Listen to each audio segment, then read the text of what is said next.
بزرگوں اور بھائیوں، اللہ تبارک و تعالیٰ نے ہمیں جتنی بھی نعمتیں عطا فرمائی ہے، ان تمام نعمتوں میں سب سے بڑی،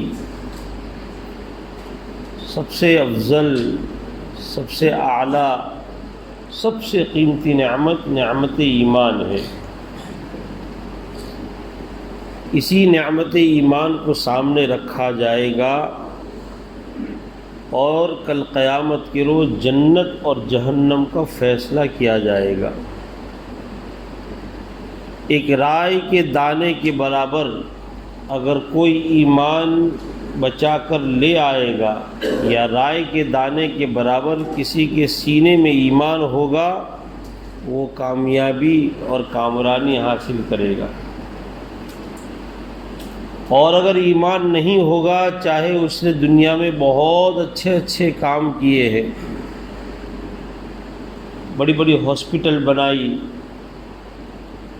اور کنویں کھدوائے، سڑکیں اور راستے بنوائے، لیکن آخرت کے اندر اس کا کوئی اجر نہیں ہوگا۔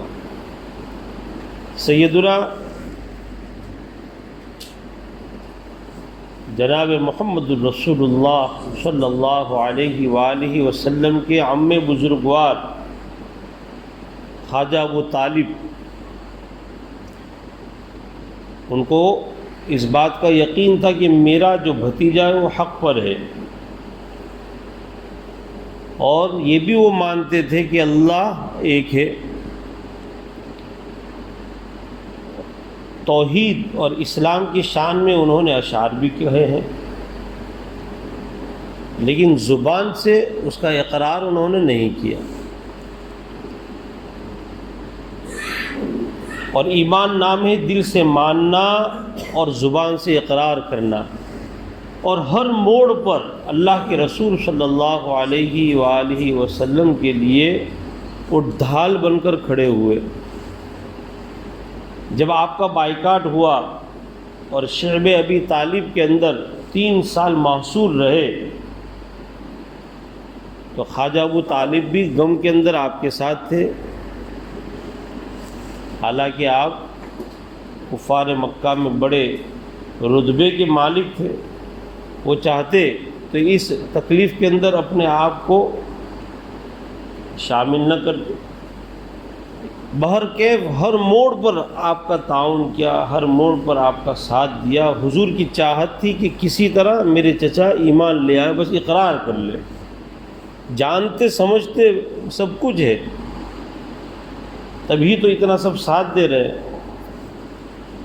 جب آخری وقت آیا تو ابو جہل کو معلوم تھا کہ بھتیجے تو ضرور آئیں گے، تو پہلے سے جا کر وہ ایسی جگہ پر بیٹھ گیا جو خالی تھی، اور کمرہ اتنا بڑا نہیں تھا کہ دوسرا کوئی آدمی آئے تو وہ اچھی طرح بیٹھ سکے۔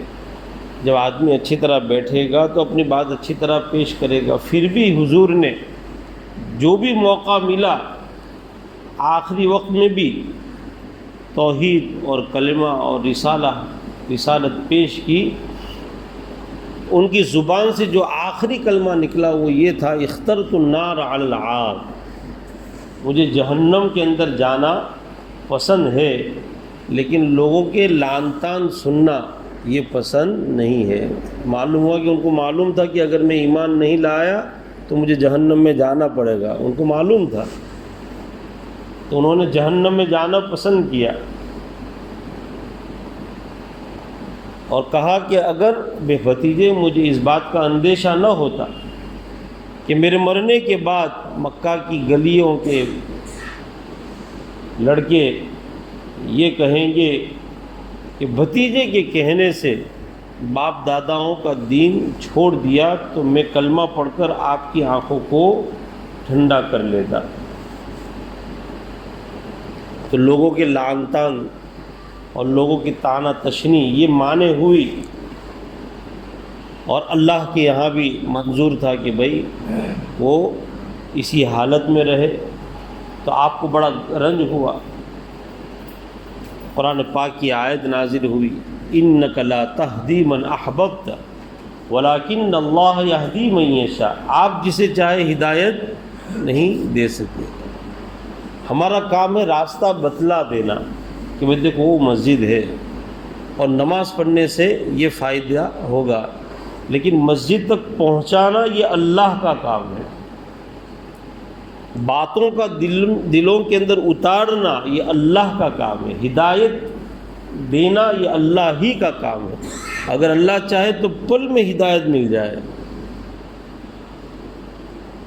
اور حضرت حسن ابن علی ابن ابی طالب، یعنی خواجہ ابو طالب کے پوتے حضرت حسن رضی اللہ عنہ، ان کے متعلق اللہ کے رسول صلی اللہ علیہ وآلہ وسلم نے ایک موقع پر فرمایا کہ میرا یہ بیٹا سردار ہے، اللہ اس کے ذریعے مسلمانوں کی دو بڑی جماعت میں صلح کرائیں گے۔ اور اللہ کے رسول صلی اللہ علیہ وآلہ وسلم کی پیشین گوئی تھی کہ میرے بعد 30 سال خلافت رہیں گے اور اس کے بعد ملوکت کا، بادشاہت کا دور شروع ہو جائے گا۔ تو حضرت ابو بکر، حضرت عمر، حضرت عثمان، حضرت علی رضی اللہ عنہم اجمعین کی خلافت کا زمانہ 26 سال، 29 سال اور 6 مہینے۔ تو 6 مہینے کے لیے آپ خلیفہ بنے تو 30 سال ہو گئے، اور بھی خلیفہ کی مدت آپ بڑھا سکتے تھے، لیکن مسلمانوں کی دو جماعت آمنے سامنے تھی، ایک طرف حضرت امیر معاویہ رضی اللہ عنہ تھے، ایک طرف حضرت علی رضی اللہ عنہ، اور حضرت علی کے بعد حضرت حسن۔ اب یہ دو جماعت اسی وقت ایک ہو سکتی ہے جب کوئی اپنے آپ کو خلافت سے دستبردار کر لے کہ بھائی میں کرسی چھوڑ رہا ہوں۔ تو حضرت حسن رضی اللہ عنہ نے فرمایا کہ بھائی میں خلافت سے دستبردار ہو رہا ہوں اور حضرت امیر معاویہ کے ہاتھ پر بیعت ہو رہا ہوں، تاکہ مسلمانوں کی ایک مضبوط جماعت ہو جائے، مضبوط طاقت ہو جائے۔ تو لوگوں نے آ کر کہا کہ بھائی آپ اس شخصیت کے ہاتھ پر بیعت ہو رہے ہو جنہوں نے آپ کے والد سے جنگ کی۔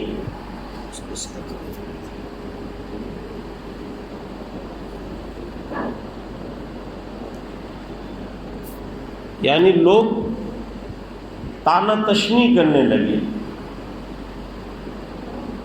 تو آپ نے کیا جملہ فرمایا؟ اخترت العار علی النار، مجھے لوگوں کے لعن طعن یہ پسند ہے، لیکن جہنم میں خود جانا یا میرے ذریعے آپس میں جنگ کر کے لوگوں کو جہنم کا حقدار بنانا یہ مجھے پسند نہیں۔ تو ان کے دادا نے کیا کہا تھا؟ اخترت النار علی العار، جہنم میں جانا تو مجھے پسند ہے لیکن لوگوں کے لعن طعن سننا پسند نہیں۔ اور انہوں نے اخترت العار علی النار، ٹھیک ہے لوگ جو بھی کہیں لیکن میری جو نیت اور اللہ کے رسول کی پیشین گوئی یہ بھی تو بھی ثابت ہونی تھی کہ میرا یہ بیٹا سردار ہے اور اللہ اس کے ذریعے مسلمانوں کی دو بڑی جماعت میں صلح کرائے گا، تو وہ بھی ہو گیا۔ اور آپ کی پیشین گوئی کہ 30 سال خلافت کے رہیں گے، وہ بھی ہو گئے، اور مسلمانوں کو ایک تقویت ملی، اور 22 سال حضرت امیر معاویہ رضی اللہ عنہ نے مسلمانوں کی کمان سنبھالی اور دور دور تک اسلام کا ڈنکا بجایا۔ تو ہمیں سنت حسنی پر عمل کرنا ہے۔ کسی نے داڑھی رکھی، دوستوں میں گیا اور لوگوں نے لعن طعن کی کہ وہ بڑا نیک بن گیا، داڑھی منڈوا دی۔ شرعی لباس پہنا، کرتا پائجامہ، لعن طعن کیے، چھوڑ دیا۔ جماعت آئی اور 40 دن نام لکھوایا، گھر گیا اور کہا کہ بڑا مبلغ بن گیا، اور آ کر کینسل کرو۔ برقعے میں آ گئی لڑکی، سہیلیوں نے اس کو طعنہ دیا کہ بڑی پارسا بن گئی تو برقع اتار دیا۔ تو عمل کیا کس پر؟ خواجہ ابو طالب کے طریقے پر۔ اور روایت میں آتا ہے کہ چونکہ انہوں نے اللہ کے رسول صلی اللہ علیہ وآلہ وسلم کو ساتھ دیا تو تمام جہنمیوں میں سب سے ہلکا عذاب ان کو دیا جائے گا، اور ہلکا عذاب یہ ہے کہ ان کو آگ کے جوتے پہنائے جائیں گے جس سے ان کا سر وہ کھولے گا، اور وہ یہ تصور کریں گے کہ سارے جہنمیوں میں سب سے سخت عذاب مجھے دیا جا رہا ہے، حالانکہ ہلکا عذاب۔ اور سنت حسنی کیا ہے؟ کوئی کچھ بھی کہے، میری نیت درست ہے، بس مجھے راہ راست پر نکلنا ہے، داڑھی رکھنا ہے تو رکھنا ہی ہے، جماعت میں جانا ہے تو جماعت میں جانا ہی ہے، شرعی لباس پہننا ہے تو پہننا ہی ہے، برقع پہننا ہے تو پہننا ہی ہے۔ تو یہ سنت حسنی، اور اسی کے اندر کامیابی ہے۔ بہت سارے نیک اعمال ایسے ہیں کہ ہم لعن طعن کے خوف کی وجہ سے محروم رہ جاتے، بہت سارے۔ تو یہ مبارک مہینہ ہے رمضان کا، اس مبارک مہینے کی ہم قدر کریں، اور آخری ایام چل رہے ہیں۔ نبی کریم صلی اللہ علیہ وآلہ وسلم کی ایک حدیث زبان سے آپ کے سامنے پیش کی، جس کے راوی حضرت ابو ہریرہ رضی اللہ تعالی عنہ ہیں۔ وہ فرماتے ہیں نبی کریم صلی اللہ علیہ وآلہ وسلم کا ارشاد ہے، اذا عظمت امتی الدنیا نزعت منها ہیبۃ الاسلام، جب میری امت دنیا کو بڑی چیز سمجھنے لگے گی، اسلام کی وقار ان کے قلوب سے نکال دی جائے گی۔ آج مسلمان ایک بڑی تعداد کے اندر ہے، لیکن ہمارے دلوں کے اندر دنیا بسی ہوئی ہے، تو ہمارا خوف غیروں کے دلوں سے نکل گیا، اور ہم خود خوف کے اندر مبتلا ہو گئے۔ وہ خوف کے اندر مبتلا ہونا یہ بھی اللہ کے عذاب میں سے ایک عذاب ہے۔ تاتاریوں نے جب بغداد پر حملہ کیا تو ایک دن کے اندر 14 لاکھ مسلمانوں کو گاجر مولی کی طرح ذبح کیا، ایک خوف طاری ہو گیا۔ واقعہ آتا ہے کہ 100 سے زائد لوگوں کی جماعت جا رہی تھی، ایک تاتاری عورت نے کہا کہ ٹھہرو، خبردار کوئی اپنی جگہ سے ہلا، سب ٹھہر گئے، ابھی گھر جا کر چھری لاتی ہوں، سب کو ذبح کرتی ہوں۔ چنانچہ وہ گھر گئی اور وہاں سے چھری لائی اور ایک ایک کو سلا کر ذبح کیا۔